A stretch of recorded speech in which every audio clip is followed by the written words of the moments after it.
প্রিয় ভিউয়ার্স, সবাই ভালো আছেন? আজকে আপনাদের সামনে একটি ভিডিও নিয়ে হাজির হলাম। ভিডিওটি হচ্ছে রূপসী বাংলায় ট্রেনে হঠাৎ করে আমরা হাজব্যান্ড ওয়াইফ দুজনেই এটা জটিকা ট্যুর নড়াইল যাবো আর আসবো এই ট্যুরে জন্য বের হয়েছি। তো রূপসী বাংলা ট্রেনে ওঠার পর যে দৃশ্যটা পদ্মা সেতুতে, এটা আসলে আমি কখনো এর আগে ট্রেন চালু হওয়ার পর উঠিনি। আজকে প্রথম উঠলাম ট্রেনে, বাই রোডে এমনি বাসে গেছি, ট্রেন চালু হওয়ার পর যাওয়া হয়নি আমার। কি দৃশ্য পদ্মা সেতুটা ওঠার পর দেখতে পেলাম, ট্রেনের যে স্পিড, ট্রেনের পদ্মা সেতুতে যাওয়ার পর ট্রেনের যে স্পিড একদম মনে হচ্ছে 80 থেকে 90 স্পিড। ভাবাই যায় না যে 2 ঘন্টায় আমি নড়াইল যাব। আমি বিয়ে করছি পরে, তো 12 ঘন্টার নিচে আমি নড়াইল যেতে পারিনি। তখন ফেরিঘাট, পাটুরিয়া ফেরিঘাট বা মাওয়া ফেরিঘাট দিয়ে যেতাম। 12 ঘন্টার নিচে যেতে পারিনি। আজকে মানে কল্পনার মতো যে 2 ঘন্টায় নড়াইল যাচ্ছি। এর আগেও বাসে একবার গেছি, তাও 4 ঘন্টা লাগছে, বাসে 3 ঘন্টা, 3.5 ঘন্টা, 4 ঘন্টা লাগছে।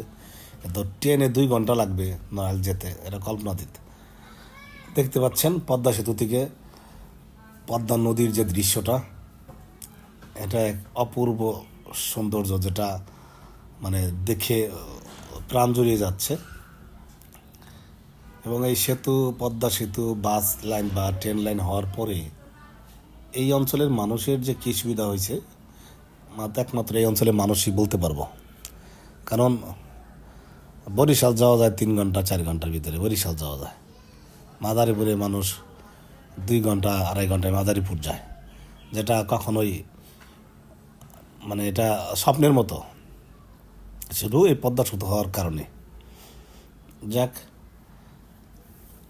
আমি যাচ্ছি নড়াইল, এই যাওয়ার পথে একটা ভিডিও বানালাম, কই আবার কখন আসি, এটা সুন্দর একটা ভিডিও বানাইনি। যে ভিডিওটা আমি ভিতর থেকে করছি, কারণ আমি ওই দরজার সামনে এতটা সামনে যাওয়া যাচ্ছে না, এত ট্রেনের স্পিড, মোবাইলটা সামনে নিয়ে ধরা যাচ্ছে না, মনে হচ্ছে মোবাইল হাত থেকে পড়ে যাবে। এই জন্য একটু দূরে থেকেই ভিডিওটা কনফার্ম করতেছি, ভিডিওটা করতেছি। প্রিয় ভিউয়ার্স, আপনারা যারা ট্রেন লাইনে বা ট্রেনে করে পদ্মা সেতু পার হননি, তারা চাইলে এসে উঠতে পারেন। কি সুন্দর দৃশ্য দেখেন, ওই যে বাস লাইন, পদ্মা সেতু শেষ হয়ে যখন আবার জাজিরা পয়েন্টে এই দিক দিয়ে ঢুকতেছি, তখন এইদিকে ফ্লাইং করে গেছেন, এই যে ফ্লাইং, এই জন্য আর ভিডিও থামাইনি। এখানেও দেখেন প্রাকৃতিক কি সুন্দর পরিবেশ, এখানে গাছগাছালি, এইদিকে একটা পদ্মা ক্যান্টনমেন্ট, এখানে স্কুল কলেজ, এই দিকটা মানে আরেক শহর, রাজধানীর মতো এত সুন্দর হয়েছে এই পাশটায়, যেটা আপনি এসে না দেখলে বুঝতে পারবে না যে কী সুন্দর এই দিকটা। ক্যান্টনমেন্টটা হওয়ার পর এই দিকটা আরও উন্নত হয়েছে, এদিকে গাছগাছালি দেখতে, বাড়িঘর, এখানে মনে হচ্ছে এই গুলশান বানানির মতো এদিকে ওই পরিকল্পিত বাড়িঘর হয়েছে কিছু, অনেক সুন্দর। আমি এর আগে কয়েকদিন আগে বাস ওই দিক দিয়ে গিয়েছিলাম প্রাইভেট কারে, তখন দেখছি। আপনারা দেখতে পাচ্ছেন পদ্মা সেতু পার হওয়ার পরে এই দৃশ্যটা,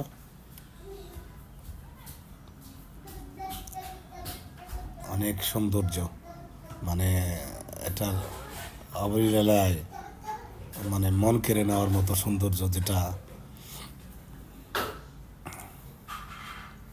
যারা ট্রেনে উঠে পদ্মা সেতুতে আসেন নাই, তাদের দাওয়াত উঠলাইসা ট্রেনে উঠে পদ্মা সেতু পার হবেন, তাহলে আরও মজা অবস্থার বাইরে রয়ে গেছেন।